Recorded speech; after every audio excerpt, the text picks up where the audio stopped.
तो आदाब, नमस्कार, गुड इवनिंग, सत श्री अकाल। एक बार फिर आप तमाम लोगों का स्वागत है क्राइम तक की कहानी के इस एपिसोड में। उम्मीद है पूरी फैमिली अच्छी होगी। तो जय हिंद गाइस एक नई इंटरेस्टिंग स्टोरी आपके लिए लेके आ चुका हूँ। तो सबसे पहले अपन स्टोरी को सुन लेते हैं। अब आते हैं आज की कहानी पर। कई बार कई ऐसे जुर्म होते हैं जिसमें या तो लोग कानून अपने हाथ में ले लेते हैं या फिर पुलिस निपटारा कर देती है। तो लोगों के अंदर एक भावना आती है कि सही हुआ। हालांकि कानूनन देखें तो वो गलत है, कानून अपने हाथ में लेना जुर्म है। लेकिन कई बार जब समाज, सिस्टम, अदालत, यहाँ से उम्मीद इंसाफ नहीं मिलती तो फिर ऐसी चीज़ें आती हैं। बेस्ट इसका एग्जांपल आपको हैदराबाद की उस डॉक्टर का किस्सा याद होगा, जब 4 रेपिस्ट चारों का इनकाउंटर हो गया, जिसको लेकर तमाम सवाल उठे। तो उसमें यह था कि अगर एक रेप केस में इतना वक्त लगता है इंसाफ दिलाने में, जो निर्भया केस में हुआ, तो फिर उससे अच्छा है कि इस तरह के इनकाउंटर करके उनको उनकी सज़ा दे दी जाए। अब एक तरह से देखें तो लोगों में गुस्सा भी है कि इंसाफ लेट मिलता है और फिर उनके सब्र का बांध टूट जाता है। जो विक्टिम फैमिली होती है, आप उनके दिल से पूछिए उनके दिल पे क्या बीतती है जब वो देखते हैं कि उनके बच्चों का गुनहगार खुलेआम इस तरीके से अभी भी है, सज़ा नहीं मिल रही है। तो ऐसे बहुत सारे केसेस भरे पड़े हुए हैं।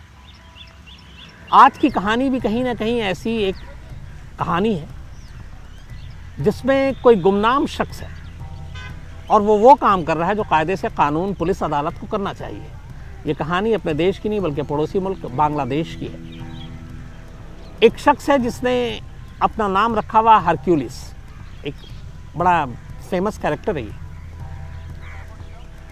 हुआ ये कि एक दिन बांग्लादेश में एक शख्स की लाश मिलती है और उस लाश के साथ एक पर्ची चिपकी हुई थी और उस पर्ची पे लिखा हुआ था कि मैं एक रेपिस्ट हूँ, मैंने इसका रेप किया है और मेरी सज़ा यही थी और मुझे यही सज़ा मिली है, सावधान हो जाओ। अब जब ये लाश मिली तो पुलिस का हैरान होना लाजमी था कि एक लाश के साथ ये पर्ची और पर्ची पे ये इकरार जुर्म कि मैं एक रेपिस्ट हूँ, मैंने उसका रेप किया है और मेरी यही सज़ा थी और मुझे यही सज़ा मिली है और सावधान हो जाए। सावधानी उन लोगों के लिए जो रेप करते हैं।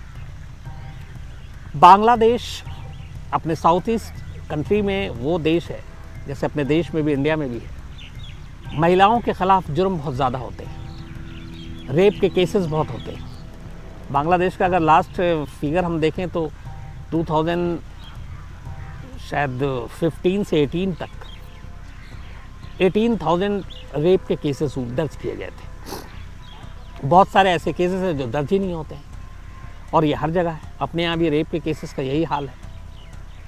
और उससे भी बुरा हाल ये होता है कन्विक्शन रेट की। रेपिस्ट को आपने पकड़ भी लिया तो 100 में से 25 को ही आप सज़ा दिला पाते हैं, 75 आज़ाद घूमते हैं, छूट जाते हैं। तो कहीं ना कहीं इसका गुस्सा रिफ्लेक्ट होता है सोसाइटी पर, समाज पर।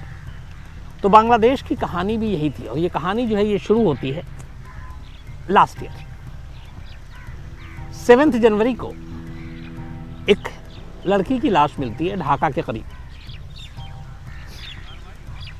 और वो लड़की मरने से पहले जब उसका कत्ल हुआ, उसने पुलिस में एक रिपोर्ट लिखाई थी कि मेरे साथ रेप हुआ है और मुझे इंसाफ दिलाया जाए। लेकिन पुलिस ने जब तक वो जिंदा थी उस केस को सीरियसली लिया नहीं, मामले की जांच भी ढंग से नहीं की। और चूँकि वो पुलिस में पहुंच गई थी, जो रेपिस्ट थे उनको पता चल गया कि ये लड़की पुलिस स्टेशन में कंप्लेन लिखाने पहुंच गई है। तो इस कंप्लेन लिखाने के 3-4 दिन बाद ही उस लड़की को वो सारे रेपिस्ट जो थे वो उसका कत्ल कर देते हैं। जब कत्ल करते हैं तो मामला बड़ा हो जाता है, क्योंकि पहले रेप की शिकायत लिखाई थी, उसकी लाश मिली। लड़की के माँ बाप पुलिस स्टेशन जाते हैं और फिर अपनी फरियाद बताते हैं कि ऐसे ऐसे पहले भी उसके हमने कंप्लेन लिखाई थी, आप लोगों ने कुछ किया नहीं और उसका रेप हो गया और उसके बाद अब उसका कत्ल हो गया।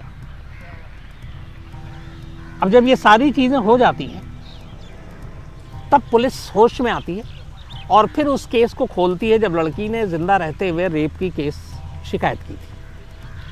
माँ बाप के जाने के बाद दोबारा मामला दर्ज होता है और रेपिस्ट के तौर पर एक नाम आता है एक लड़के का जिसका नाम था रिपन। पुलिस रिपन का नाम दर्ज कर लेती है और उसकी तलाश करती है। 7 जनवरी को लड़की के माँ बाप पुलिस पर रिपोर्ट लिखाते हैं और उसके ठीक 10 दिन के बाद 17 जनवरी को उसी इलाके में कुछ दूरी पर रिपन की लाश मिलती है। सर में गोली मारी गई थी और उसके गर्दन के पास एक पर्ची चिपका दी गई थी और पर्ची पे लिखा था कि मैं एक रेपिस्ट हूँ, मैंने उस लड़की का रेप किया था और मेरी यही सज़ा है जो मुझे मिली, सावधान। अब जब पुलिस को ये पर्ची मिलती है तो पुलिस थोड़ी सी घबरा जाती है कि ये मामला क्या है। जांच की जाती है। अच्छा, नीचे में नाम लिखा था हरक्यूलिस। अब कातिल ने अपना नाम हरक्यूलिस लिखा था। अब हरक्यूलिस नाम का कोई शख्स या तो कोई निकनेम जिसका हो, आसपास में ढूंढना शुरू किया गया, कोई हरक्यूलिस नाम का बंदा मिला नहीं। लेकिन ये मामला तब इतना बड़ा हुआ नहीं, क्योंकि एक रेप, फिर मर्डर, फिर एक लाश और मिलती है और उसके बाद उस लाश के साथ ये पर्ची मिलती है। मीडिया में भी बहुत ज़्यादा ये खबर आई नहीं। खबर आती है जब दूसरा इंसिडेंट इसके बाद होता है। इस केस के बाद करीब महीने भर बाद एक और लड़की का रेप हो जाता है और ये लड़की अपनी दादी के घर जा रही थी, अकेली थी, तन्हा थी। रास्ते में इसको दो लड़के उठाते हैं और फिर उसके साथ ज़बरदस्ती करते हैं। लड़की अपने घर पहुंचती है, घर वालों को सारी बात बताती है। घर वाले पुलिस स्टेशन में जाते हैं और रिपोर्ट लिखाते हैं। जब रिपोर्ट लिखाते हैं तो लड़की जो है वो 2 नाम बताती है। वो जानकार थे उस लड़की के, उनमें से एक का नाम था रकीब और एक का नाम था सजल। पुलिस में रिपोर्ट लिखा दी जाती है। पुलिस रिपोर्ट लिखती है, उन दोनों की तलाश करती है, वो दोनों हाथ नहीं आते।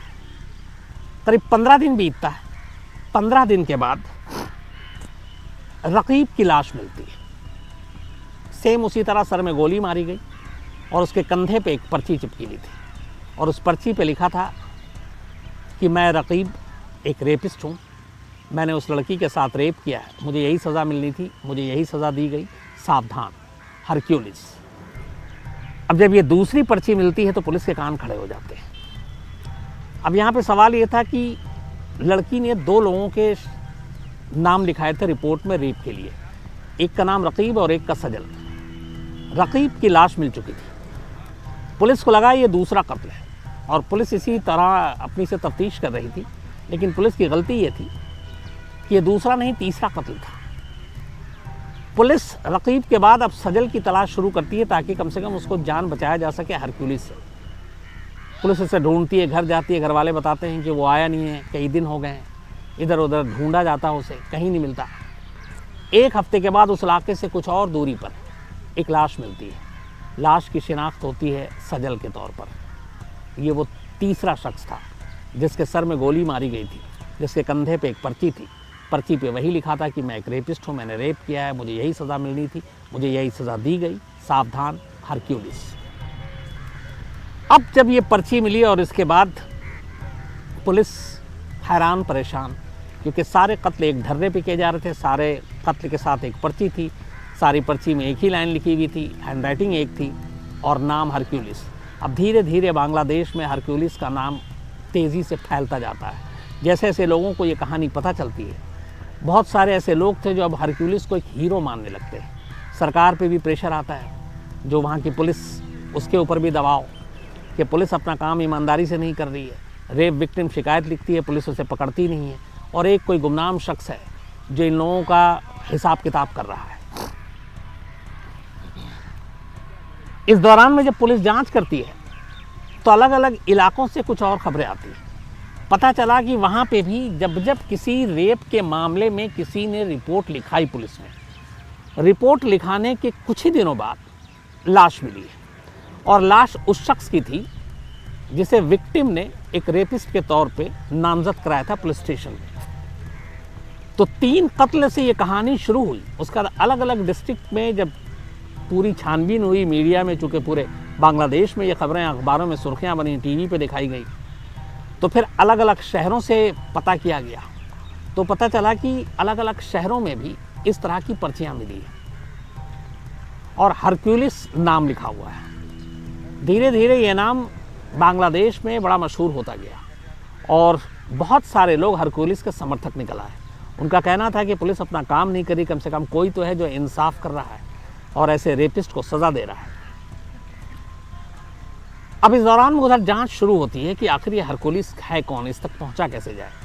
तो जो पूरी जांच हुई, इसका जो पैटर्न निकला वो ये निकला कि हरकुलिस तभी एक्टिव होता है जब किसी रेप का केस पुलिस स्टेशन में दिखाया जाता है और रिपोर्ट दर्ज होती है। जब तक रिपोर्ट दर्ज नहीं होती तब तक वो कुछ नहीं करता। जैसे ही रेप का कोई केस पुलिस स्टेशन में आता है और विक्टिम अगर रेपिस्ट का नाम लिखती है तो फिर उस नाम वाले शख्स के लिए खतरा पैदा हो जाता है। तो कहीं ना कहीं इस हरकुलिस का कनेक्शन या तो पुलिस स्टेशन से है या पुलिस के अंदर है, या हो सकता है वो खुद पुलिस वाला हो। एक बात ये चली। दूसरी ये चली कि पुलिस भी रेप के बढ़ते केसेस से परेशान थी, लोगों का दबाव भी था। तो कुछ इल्ज़ाम पुलिस पे लगे कि असल में ये हरकुलिस कोई और नहीं है बल्कि बांग्लादेश के अलग अलग इलाकों की पुलिस है, जो इस तरीके से उनको गिरफ्तार करके अदालत में ले जाने की बजाय सीधे उनका इस तरीके से उन्हें मार रही है। इस बात को दम कैसे मिला या हवा कैसे मिली, उसकी वजह थी जो 3 कत्ल हुए सजल के, रकीब के, ख़ास तौर पर इनके घर वालों से अलग अलग मीडिया के लोगों ने और कुछ NGOs ने जाके बातचीत की। तो बातचीत में ये पता चला कि ये लोग कब कैसे गायब हुए। रकीब के घर वालों ने बताया कि वो एक दिन घर में ही था, रात को सादी वर्दी में कुछ लोग गाड़ी में आए और उन्होंने बताया कि वो पुलिस से है, और उसके बाद वो रकीब को अपने साथ ले गए किसी केस की पूछताछ के नाम पर, और फिर रकीब कभी लौट कर नहीं आया। सजल के घर वालों का भी यही कहना था कि वो घर में था, एक दिन अचानक कुछ लोग आए सादी वर्दी में, लेकिन वो लग रहे थे पुलिस के, और वो उसको अपने साथ ले गए और फिर वो कभी लौट कर नहीं आया। तो शक और सवाल ये पैदा हुआ कि क्या वहाँ की पुलिस इस तरीके की चीज़ें कर रही है कि एक रेपिस्ट को उठाकर अदालत की चौखट तक ले जाने के बजाय खुद ही उनका इंसाफ कर रही है, खुद ही सज़ा दे रही है। हालांकि बांग्लादेश के टॉप पुलिस ऑफिशियल ने जब ये मामला मीडिया में सुर्खियां बना तो उन्होंने रिकॉर्ड पर आकर मना किया और कहा कि इस हरकुलिस के नाम से या फिर इस तरीके की जो किलिंग है, इससे बांग्लादेश की पुलिस का कोई लेना देना नहीं है। तफ्तीश आगे भी जारी रही, बल्कि कई बार जो रेप के बाद में केसेस आए, उस कुछ रेप के केसेस में विक्टिम का नाम लिखे लेकिन वो ज़िंदा थे, उनको प्रोटेक्शन दिया गया। और इस बात पे नज़र रखी गई कि देखते हैं कि ऐसा कौन है जो पुलिस स्टेशन से आकर केस की फाइल या FIR की कॉपी उसके ज़रिए रेप विक्टिम तक पहुंचता है और फिर उन्हें मारता है। तो लंबा इसके लिए दौर चला, निगरानी की गई, लेकिन कोई ऐसा शख्स पुलिस के हाथ नहीं मिला जिसके पास के खिलाफ अच्छे सबूत हों पुलिस के। कुछ लोगों को पुलिस ने शक के बिना पे उठाया भी, पूछताछ भी की, लेकिन फिर धीरे धीरे उन सबको छोड़ना पड़ा, क्योंकि जितने कत्ल हुए थे उस कत्ल की तारीख और वक्त के हिसाब से और उस जगह के हिसाब से उनकी मौजूदगी साबित नहीं हो पाई।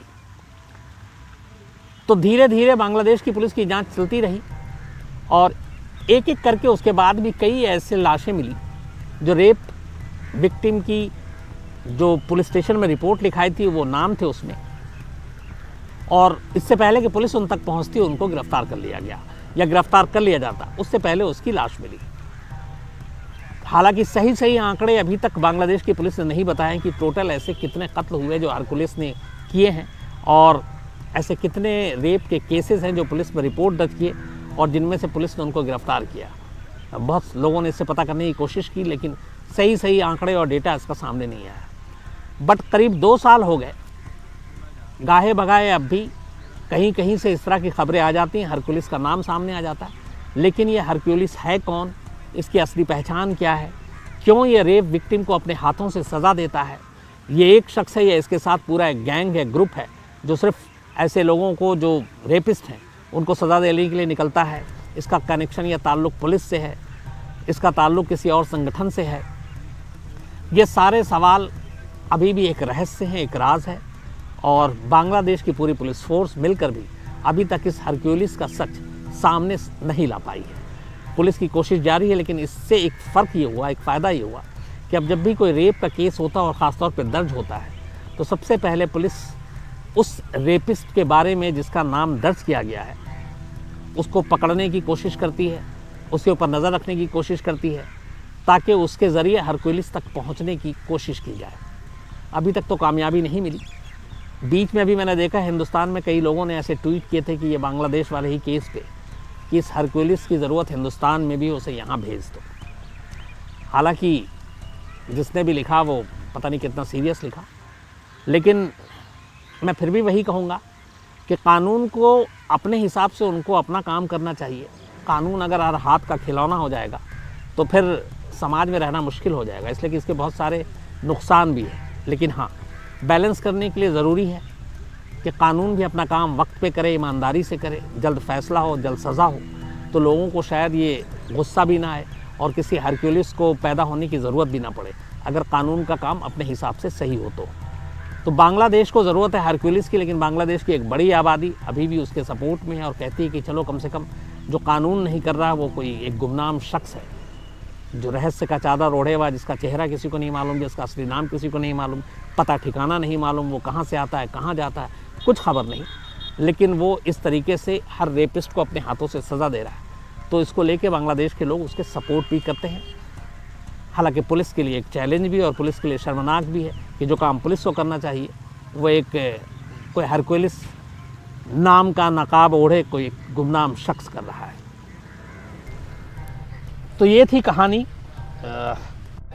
तो उम्मीद करता हूँ गाइज़ ये हरक्यूलिस शख्स की स्टोरी आपको बहुत ही अच्छी लगी होगी। और गाइज़ मैं आपको बता दूं कि अपने इस चैनल पर रियल स्टोरी पे केवल और केवल आपको इंटरेस्टिंग स्टोरियाँ ही सुनने को मिलती हैं और मिलती रहेंगी हमेशा, क्योंकि मैं कीवर्ड के हिसाब से सर्च करके स्टोरियाँ लाता हूँ जो कि बहुत ही इंटरेस्टिंग होती हैं, ज़्यादा सर्चेबल होती हैं, ज़्यादा डिमांडिंग होती हैं। वही केवल अपने इस चैनल पे मैं छांट करके आपके लिए लेके आता हूँ और आता रहूँगा। तो अगर आपको इंटरेस्टिंग स्टोरियाँ सुनना बहुत ही अच्छा लगता है या आप इसके आदी हैं तो केवल इस चैनल पर बने रहें, क्योंकि इंटरेस्टिंग स्टोरियाँ आपको केवल यहीं सुनने को मिलेंगी। तो चलिए मिलते हैं एक नई इंटरेस्टिंग स्टोरी के साथ में, तब तक के लिए जय हिंद।